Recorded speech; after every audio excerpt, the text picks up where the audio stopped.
December 1944. Camp 186, Shropshire, England. A young German woman officer watched in astonishment as the British Guard carried in what appeared to be a round, dark cake engulfed in blue flames. After 2 years serving with the Luftwaffe Signals Corps, surviving Allied bombing raids, and enduring the humiliation of capture, Ursula Krüger found herself transfixed by this impossible dessert that seemed to defy the very laws of physics. It cost precious sugar rations that the guards informed her were still strictly limited to 8 ounces per person weekly across Britain, the same meager amount British children received while German cities were being reduced to rubble.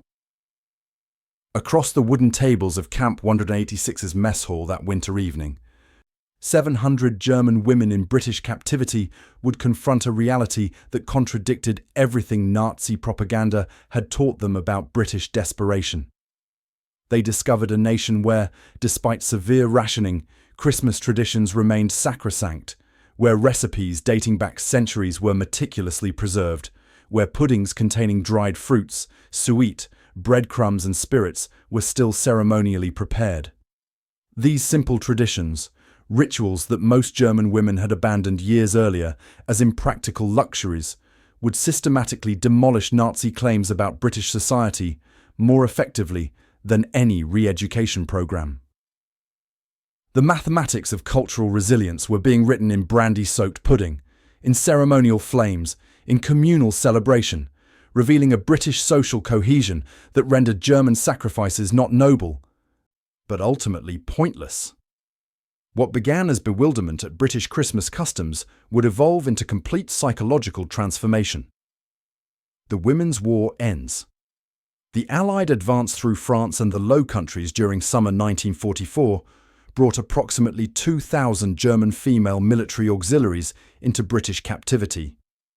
These Nachrichtenhelferinnen, female signals assistants, Flakwaffenhelferinnen, anti-aircraft auxiliaries, and administrative staff who had kept Wehrmacht communications functioning expected harsh treatment as prisoners. Nazi propaganda had prepared them for British vindictiveness and hunger. Instead, within days of capture, they encountered British Army rations. These field provisions, which British soldiers routinely complained about, contained treasures after years of German military austerity: tea with milk and sugar, white bread, preserved meat, and chocolate biscuits. German women who had survived on decreasing rations for years treated these standard meals as luxuries. According to military records, at the processing centres in Belgium and France, the British Army provided hot meals featuring porridge, eggs, bread with marmalade, and hot tea, foods that had become distant memories in Germany. The systematic feeding of enemies with proper British food began immediately, though its psychological impact would only be understood months later. A German signals officer later testified to neutral Swedish observers, "We expected to be starved or abused as female prisoners. Instead, the British provided tea and scones during our initial interrogation. This strange formality amid war began our education." The transport ships carrying female POWs across the Channel in autumn 1944 provided intensive education in British organisation and fairness. These vessels, operating despite ongoing V1 and V2 attacks on British ports, transported the women to England, where they would be held in separate facilities from male prisoners. Naval records show that female prisoner rations aboard these ships matched standard provisions for British Women's Royal Naval Service personnel, approximately 2,800 calories daily, including bread, meat, vegetables, and tea with milk. When ships docked at Southampton and Liverpool, German female POWs encountered an England that Nazi propaganda had declared bombed into submission. Liverpool's dock facilities, targets of the Luftwaffe's heaviest raids during 1941, now functioned efficiently, handling more tonnage weekly than remaining German ports managed monthly. At temporary holding facilities, prisoners glimpsed British civilian life continuing with determined normalcy despite years of bombing. Military records from 1944 show that even female prisoners received Red Cross parcels, cigarette allocations, and basic toiletries, not special treatment, but standard British adherence to Geneva Convention protocols. The journey inland by train provided further education. Unlike the overcrowded transport conditions they expected, German women travelled in standard passenger carriages, though under guard. Station canteens served tea in proper cups with saucers. Prisoners discovered this wasn't special consideration, but typical British insistence on maintaining civilised standards despite wartime hardship. Camp 186 near Shropshire represented the first purpose-built facility for German female prisoners in Britain. The camp, designed to house 700 women, included heated barracks, washing facilities with hot water, and a dedicated mess hall. According to War Office records, the camp was deliberately established far from urban centres, both for security and to protect the women from potential civilian hostility as news of German atrocities reached Britain. The women arrived still in Wehrmacht auxiliary uniforms, many still believing in final victory despite increasing evidence of Germany's collapse. Their first letters home, heavily censored but preserved in military archives, expressed surprise at conditions. One wrote, "The British feed us properly and treat us correctly. I have my own bed with 2 blankets. We receive soap weekly."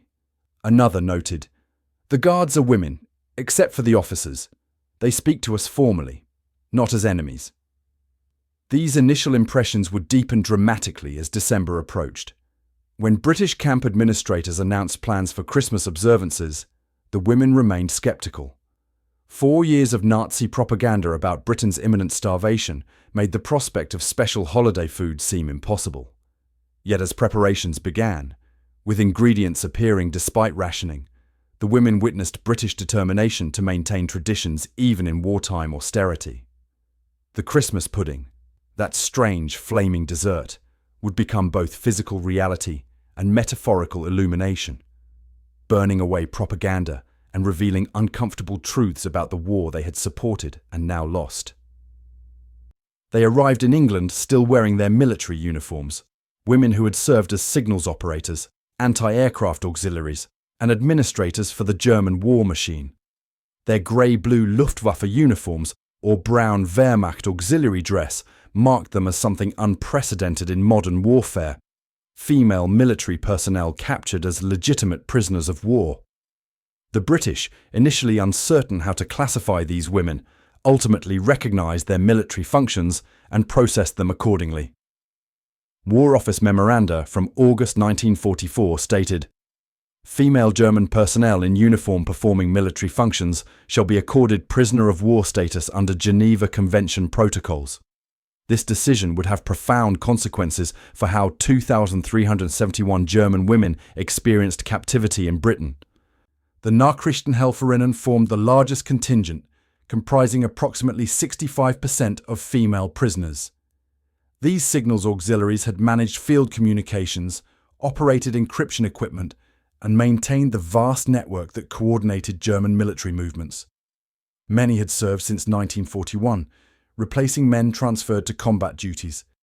Their technical training often exceeded that of male counterparts, with specialised knowledge of complex cipher systems like the Enigma.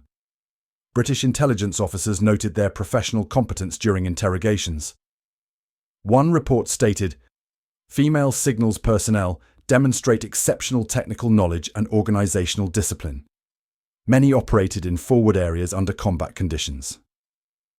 The Flakhelferinnen, anti-aircraft auxiliaries, constituted the second largest group at 22%. These women had operated searchlights, range-finding equipment, and plotting tables for Germany's air defences. They had witnessed the war from concrete flak towers and bunkers, tracking Allied bombing formations, many continuing to perform duties while under direct aerial attack. A British assessment noted, "Women from flak units display remarkable steadiness. Many have experienced heavy bombing, yet maintained operational effectiveness until capture." Administrative personnel from Wehrmacht headquarters made up the remaining 13%, women who had managed the logistics, personnel records, and bureaucratic functions sustaining German forces. Their knowledge of military organisation and administrative procedures made them valuable intelligence sources. One British intelligence officer wrote, Female administrative personnel often possess more comprehensive knowledge of unit strengths and dispositions than captured male officers. Most were captured during the rapid Allied advance after D-Day. As Allied forces swept through France in summer 1944, German communications units found themselves suddenly behind enemy lines. The 17th Signals Battalion, including 122 female personnel, surrendered intact near Falaise on August 20, 1944. The largest single capture occurred at Saint-Lô, where British forces took custody of 287 women from the 7th Army's Communications Centre. Others were captured in smaller groups as German forces retreated from France and the Low Countries. Initial processing occurred at temporary facilities established in Normandy and Belgium. Camp 122 near Brussels served as the primary collection point for female prisoners before transport to England. British female military personnel, members of the Auxiliary Territorial Service, ATS, conducted initial searches and processing, a consideration that surprised many German women who expected harsher treatment. Helga Müller, a signals operator captured near Antwerp, later recalled, "The British woman sergeant who processed me offered tea. I refused, believing it poisoned. She shrugged and drank it herself, then processed my paperwork with the same efficiency I would have used in my position." Transportation to England took place aboard military transports and converted civilian vessels. The SS Cumbria, a pre-war passenger ferry, carried 424 female prisoners across the Channel in September 1944. Women were housed in passenger cabins rather than cargo holds used for male prisoners, a distinction reflecting British uncertainty about appropriate protocols. The crossing took 11 hours in rough autumn seas. Hedwig Schulze, an anti-aircraft auxiliary, wrote in a later memoir, "The British provided seasickness pills and allowed us on deck for air. I stood watching the white cliffs approach, wondering if I would ever see Germany again." Arrival at British ports introduced the women to a country they had known only through propaganda. Southampton, despite suffering 57 major air raids during the war, functioned with remarkable efficiency. German women who had operated in cities devastated by Allied bombing witnessed British resilience firsthand. Military police units specially briefed on handling female prisoners conducted transfers to inland facilities with formal correctness. Transport occurred on regular rail services, though in designated carriages with blackened windows. Camp 186 had been hastily converted from a former Royal Artillery training facility. Nissen huts, semicircular corrugated steel structures, provided basic but adequate accommodation. Each hut housed 28 women, with iron frame beds, wool blankets, and small personal storage units. Central washing facilities offered hot water for 1 hour each morning and evening, a luxury many had not experienced in months at the front. The perimeter featured standard double fencing with observation towers. But internal areas included open recreation grounds and a small garden plot where prisoners could grow supplementary vegetables. British female guards from the ATS maintained daily oversight, with male officers handling administrative functions and remaining outside living quarters. The camp matron, Senior Commander Margaret Whitworth, had served in the British occupation of Germany after World War I and spoke fluent German. Her first address to assembled prisoners established the tone. "You are military personnel being held according to Geneva Convention standards. You will find the accommodation basic but adequate. The war continues and Britain remains under rationing. You will receive the same rations as British personnel in comparable circumstances. We expect correct military behaviour." The psychological transition to captivity varied widely. Younger women, many under 25, adapted more readily than senior personnel. Nazi Party members, approximately 17% of the population according to camp records, initially attempted to maintain ideological discipline, but isolation from German propaganda allowed reality to gradually assert itself. As autumn turned to winter and the first Christmas in captivity approached, the women of Camp 186 found themselves in a paradoxical situation, technically enemies, yet increasingly exposed to British customs and traditions that would challenge everything they had been taught about their captors. For the British Guards, the Christmas pudding was tradition. For the German women prisoners, it became a profound political statement about equality that contradicted everything they'd been taught. The pudding itself represented Britain's wartime rationing system in miniature. Each ingredient required careful allocation from precious stores. Sugar remained strictly rationed at 8 ounces weekly per person, half the pre-war consumption. Dried fruits, raisins, currants and sultanas were limited to 4 ounces monthly when available. Butter and eggs had become luxury items, with butter restricted to 2 ounces weekly and eggs to 1 per person when obtainable. Yet despite these limitations, Camp Commander Whitworth authorized special provisions for Christmas celebrations at Camp 186. The War Office had established standard rations for prisoners of war that matched those of British military personnel. 3,300 calories daily for those performing physical labor, 2,800 for those with sedentary duties. Camp 186's weekly provisions for December 1944, preserved in quartermaster records, included bread, 63 ounces weekly per prisoner, meat, 16 ounces, cheese, 8 ounces, margarine, 7 ounces, sugar, 8 ounces, milk, 7 pints, primarily for tea, vegetables, variable based on availability, potatoes, 3.5 pounds, and tea, 2 ounces. These allocations matched what British civilians received, in some cases exceeding German civilian rations in unoccupied Germany by this stage of the war. Daily meals at Camp 186 followed British military patterns. Breakfast at 0700 hours featured porridge or cereal, bread with margarine, marmalade when available, and tea with milk. The midday meal at 12:30 hours provided the main protein portion, typically a stew, meat pie or fish on Fridays, with potatoes and vegetables. Evening meals at 1800 hours offered soup, bread, cheese or cold meats, and tea. German women accustomed to the single midday meal pattern of continental Europe initially found the British 3-meal system strange, particularly the substantial breakfast. 2 weeks before Christmas, Camp Commander Whitworth called a meeting with senior German personnel. "We will observe Christmas according to British traditions," she announced. "This includes a Christmas dinner with traditional foods. Those wishing to assist with preparations may volunteer." This simple announcement represented a remarkable departure from expected treatment of enemy personnel. The commander explained that ingredients for Christmas pudding required advanced preparation, particularly the pudding itself, which needed several weeks to mature. British Guards introduced German women to pudding preparation in the camp kitchen. The recipe, dating to Victorian times, required breadcrumbs, flour, suet, replaced with available fat, brown sugar, spices including cinnamon and nutmeg, dried fruits, candied peel, and brandy. Each ingredient represented a small miracle of wartime logistics. The dried fruits had been carefully hoarded from rations. The brandy came from officers' personal supplies.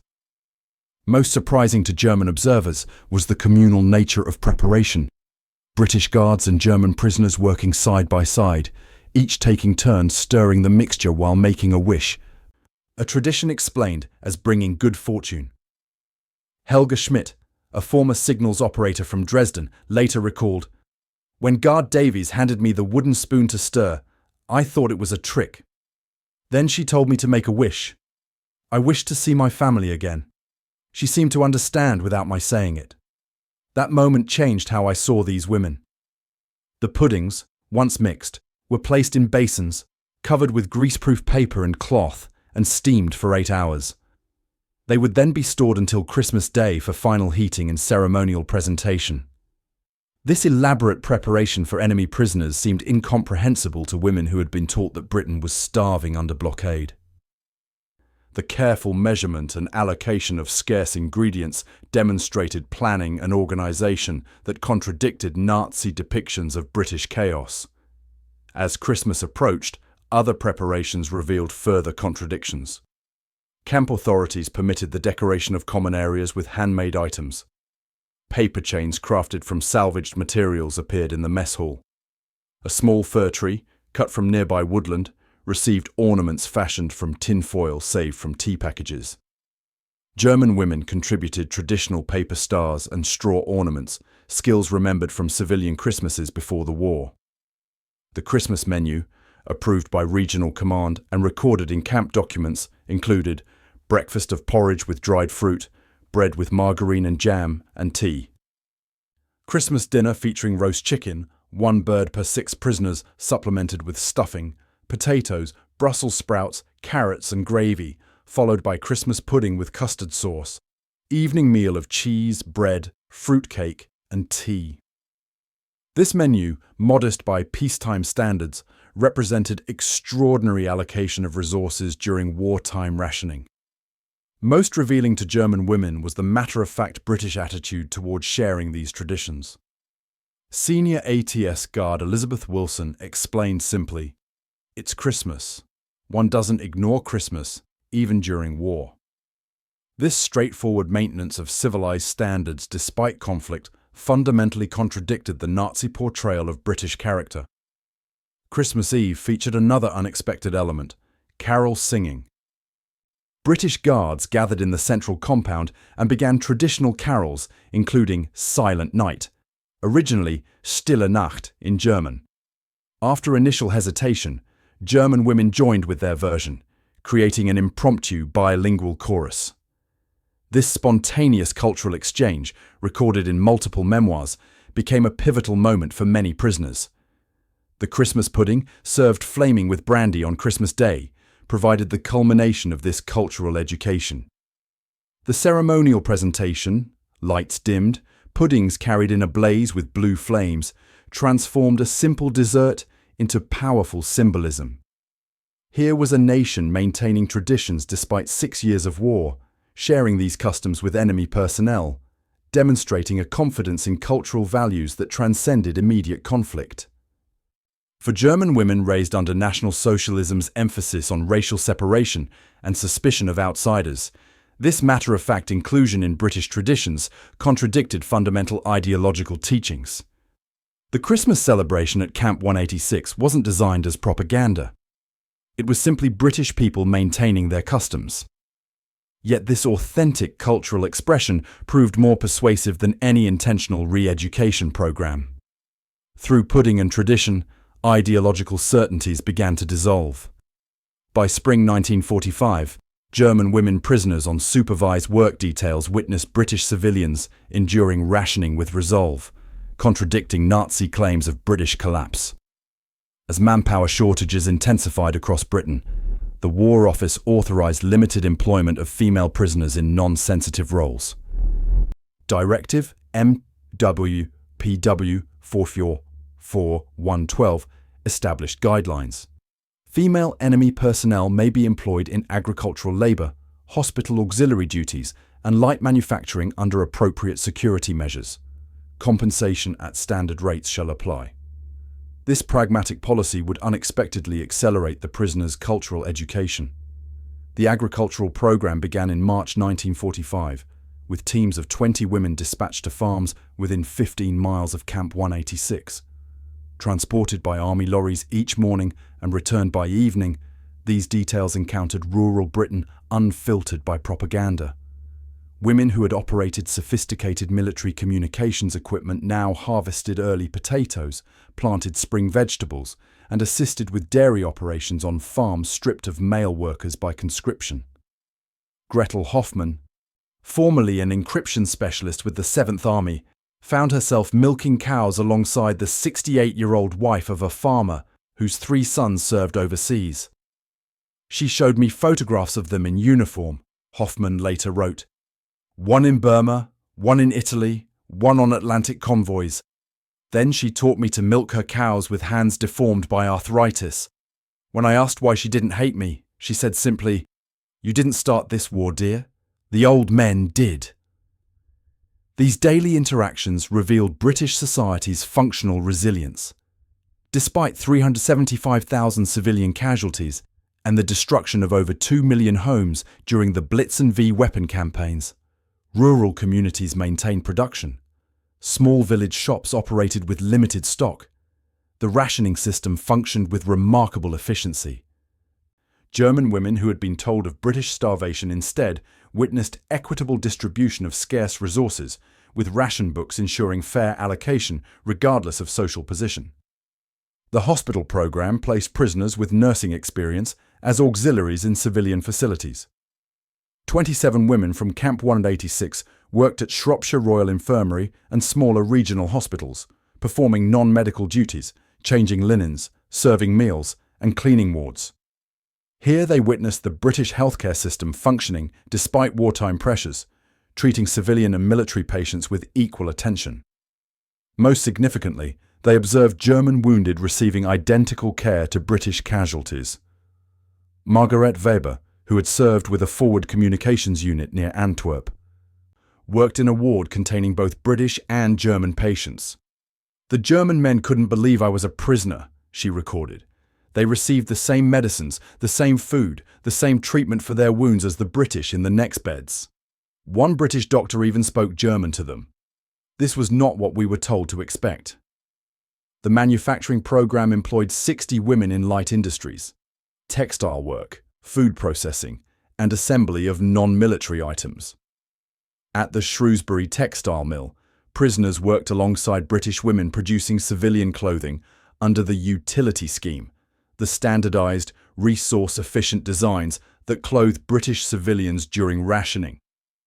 The factory manager, Mrs. Dorothy Chapman, integrated prisoners into existing teams, assigning experienced British workers as trainers.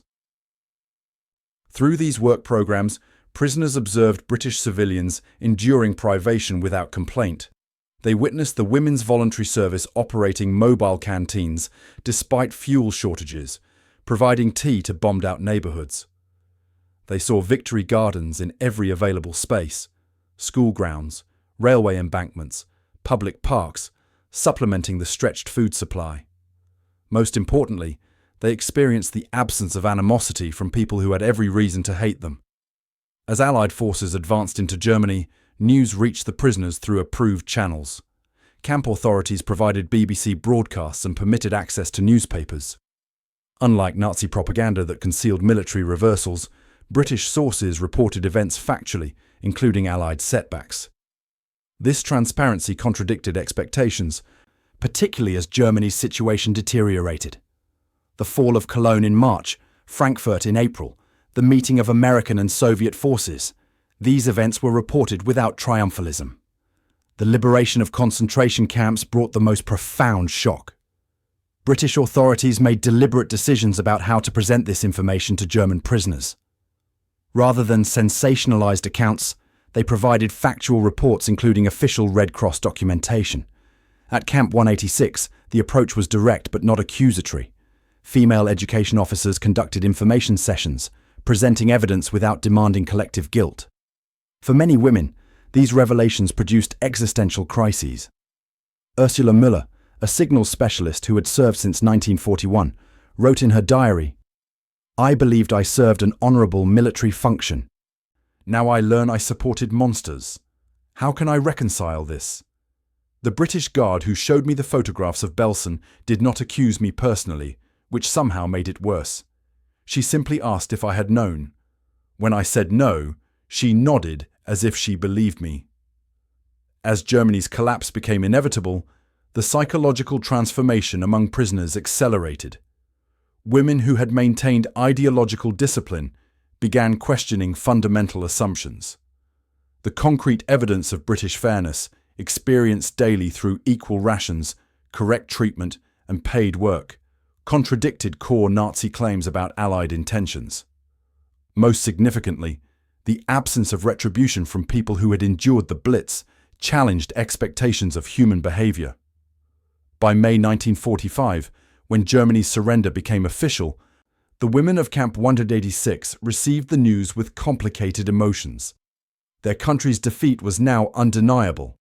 For some, particularly those from eastern regions already under Soviet control, the future held terrible uncertainty. Yet their experience of British captivity had systematically dismantled propaganda that had shaped their worldview. Elsa Schmidt, who had operated flak targeting systems in Hamburg, summarize this transformation. When we surrendered, we expected to be treated as the Nazi Party told us the British would treat enemies. We found instead people who maintained civilized standards even toward us. They rationed food, but shared it equally. They maintained traditions like Christmas pudding, despite hardship. They followed rules even when no one would know if they broke them. This systematic decency accomplished what force could never achieve.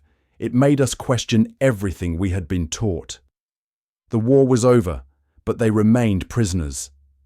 Christmas 1945 found German women still at Camp 186, now facing a transformed reality. Their homeland destroyed, their ideology discredited, yet experiencing unexpected generosity from their captors. Victory in Europe had been declared 7 months earlier, yet repatriation remained complex. Britain's Foreign Office had established priority categories for returning German nationals, with former military personnel among the last scheduled for repatriation. Policy Memorandum FO PW 45-217 stated, German military personnel shall be retained until reconstruction labour requirements are determined and denazification protocols established. For the 684 women still at Camp 186, reduced from the original 700 through medical repatriations and transfers, this second Christmas in captivity carried different emotional weight than the first. They now understood their nation's comprehensive defeat. They had seen newsreels of destroyed German cities. Hamburg, with 75% of buildings damaged or destroyed. Cologne, with its cathedral standing amid complete devastation. Berlin reduced to rubble mountains. Letters from home, heavily censored, but now arriving regularly, confirmed personal losses. Helga Schmidt learned her family home in Dresden had been destroyed in February's firestorm. Ursula Meyer received confirmation that her brother had died on the Eastern Front. Margaret Krüger discovered her parents were living in a cellar beneath their bombed apartment building. Britain itself had changed. With victory declared, some rationing restrictions had been expected to ease. Instead, bread rationing, never implemented during the war, began in July 1945. Adult civilians now received just 9 ounces of bacon or ham weekly, 2 ounces of tea, 1 ounce of cheese, 8 ounces of sugar, 2 ounces of butter, and 2 pints of milk. Clothing remained strictly controlled through the coupon system, with an adult's annual allocation reduced to 36 coupons, sufficient for perhaps 1 dress, 11 coupons, 1 pair of shoes, 7 coupons, and minimal undergarments. These reductions stem from Britain's catastrophic financial position, with war debts to America exceeding $3 billion and sterling reserves depleted by 86% since 1939. Against this backdrop of national austerity, Camp Commander Whitworth made an unexpected decision regarding Christmas 1945. Camp records dated November 12th document her request to Regional Command. Permission is sought to conduct appropriate Christmas observances at Camp 186, including allocation of supplemental rations consistent with 1944 provisions. More remarkably, she added, it is further proposed that prisoners contribute cultural elements from their traditions, creating an educational exchange beneficial to both British personnel and detainees. This proposal, approved on November 28th, initiated a genuinely collaborative Christmas preparation. British authorities recognised the psychological value for prisoners facing another winter in captivity, with uncertain futures in a devastated homeland. The practical implementation revealed how thoroughly attitudes had evolved since the previous year. Planning committees included both British guards and German prisoners. Ingredients for Christmas puddings were again secured through careful allocation from camp stores, supplemented by contributions from guards' personal rations. The preparation now incorporated German Christmas traditions alongside British ones. Camp records list materials requisitioned for prisoner handicrafts, paper, string, scraps of coloured fabric, and wax for traditional German Christmas decorations. Irene Schmidt, who had operated a military telephone exchange near Antwerp before capture, taught British Guards to create Strohstern, intricate straw stars traditional in German Christmas decoration.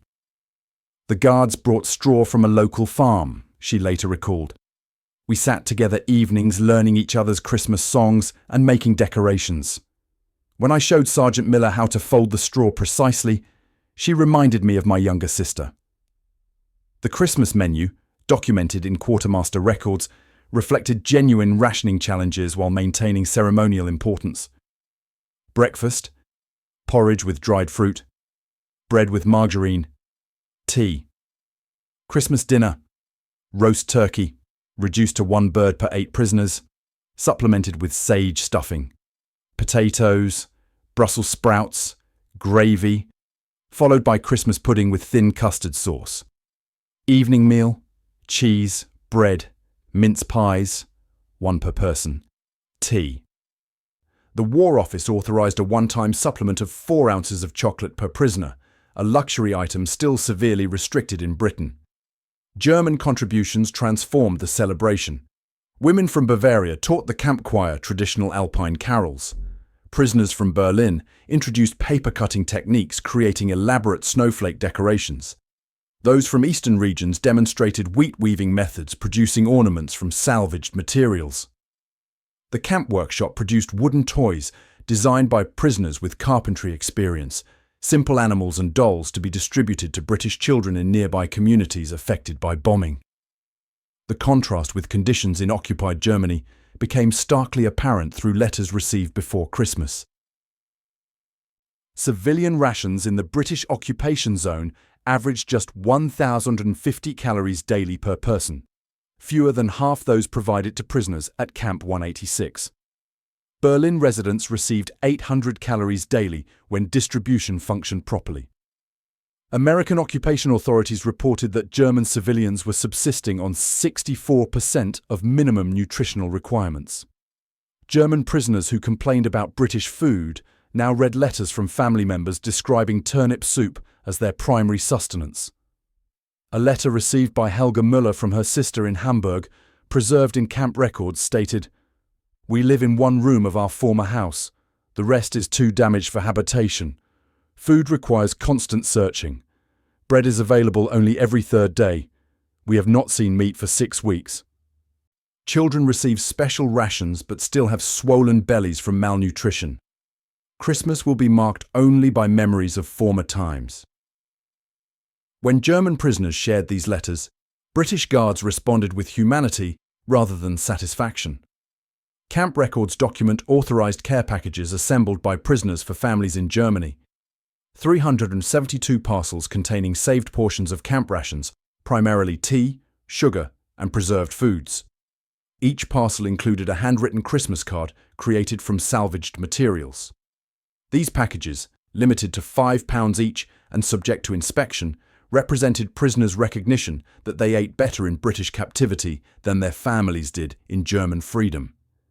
The Christmas Eve celebration of 1945 culminated in a moment symbolic of transformed relationships. The combined choir of British Guards and German prisoners performed Stille Nacht, Silent Night, alternating verses in German and English. Captain Margaret Whitworth, in her official report, described the scene. As the final verse concluded, spontaneous conversation began across previous divisions. German women who arrived 17 months ago as committed enemies departed the hall exchanging holiday wishes with British personnel.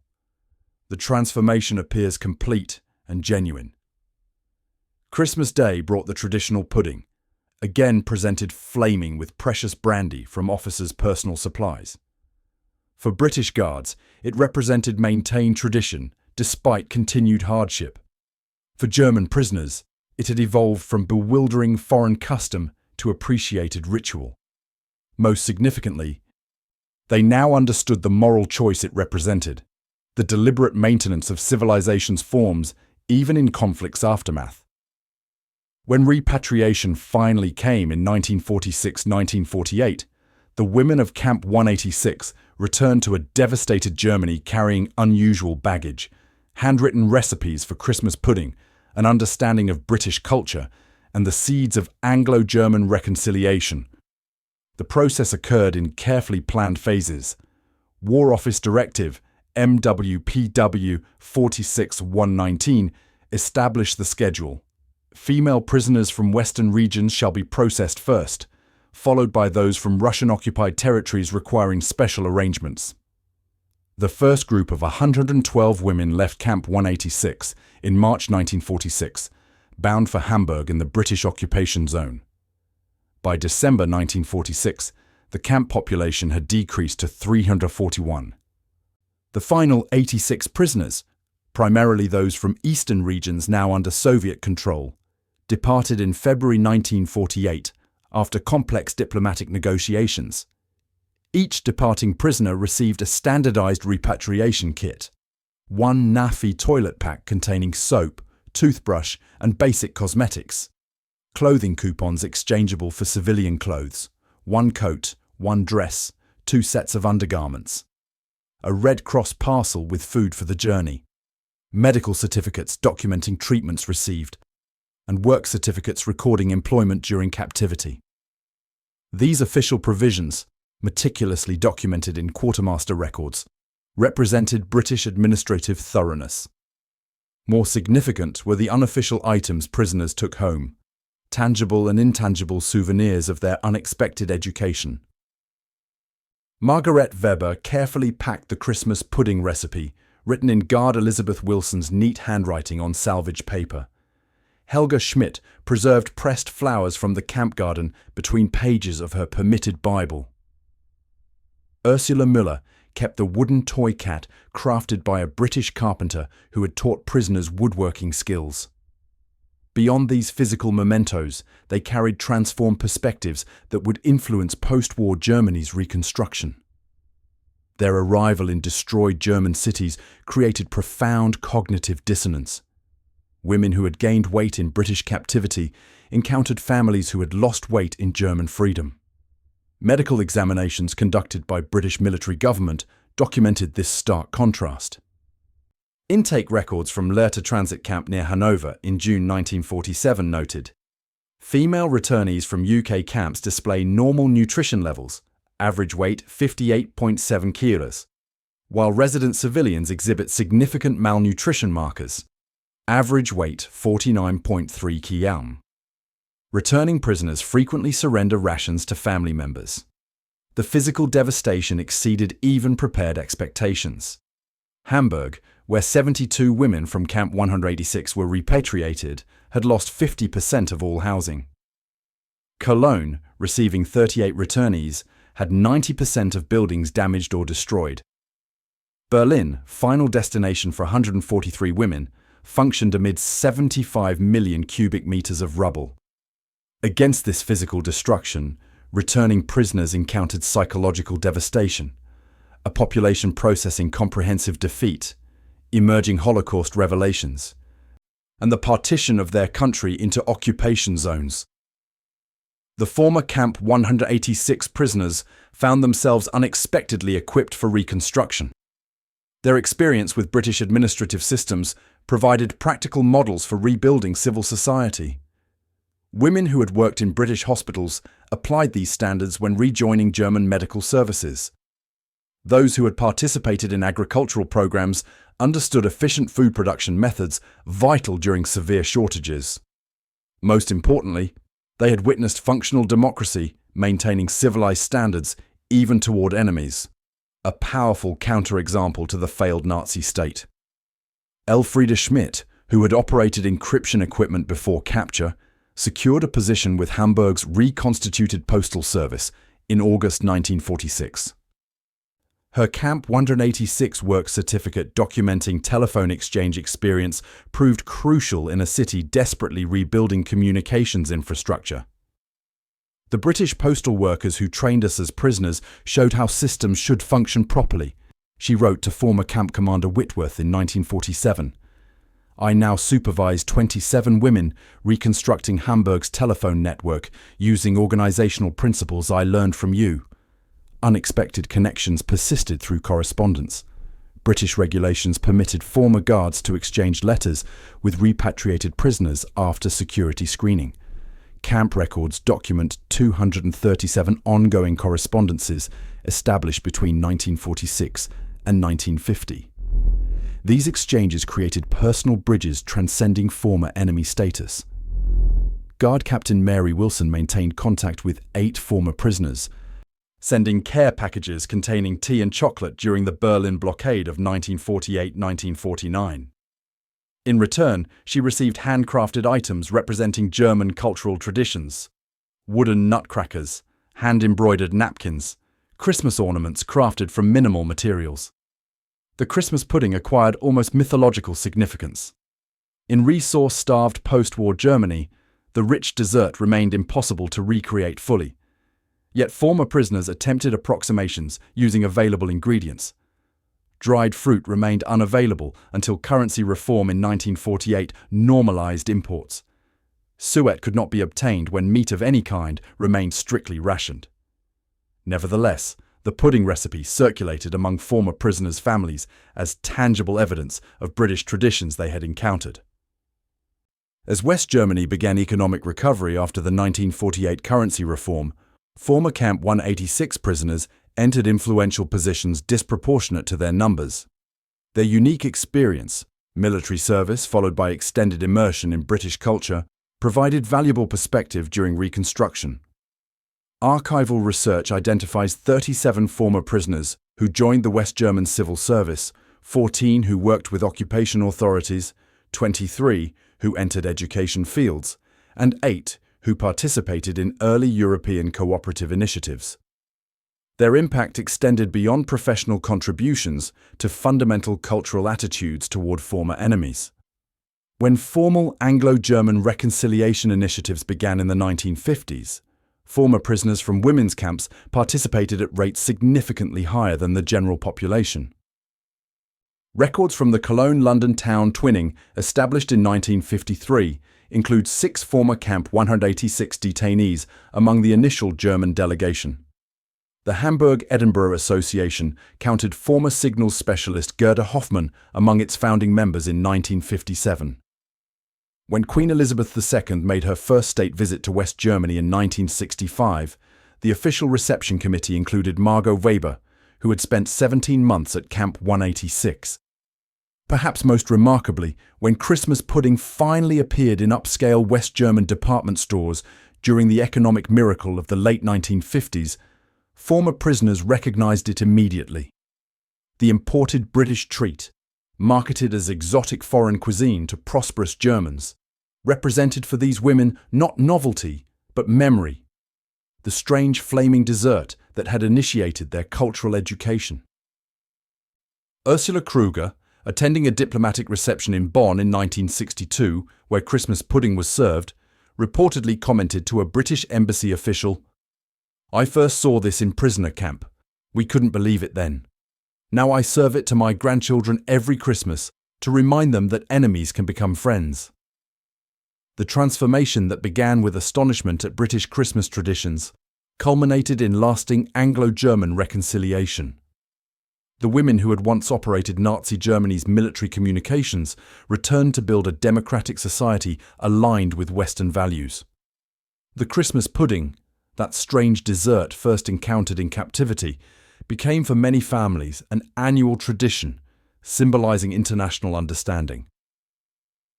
Camp 186 had unintentionally created cultural ambassadors whose influence extended across generations, proving that sometimes the most effective diplomatic bridges are built not through treaties but through shared traditions, unexpected generosity, and Christmas pudding served to enemies on a cold December evening.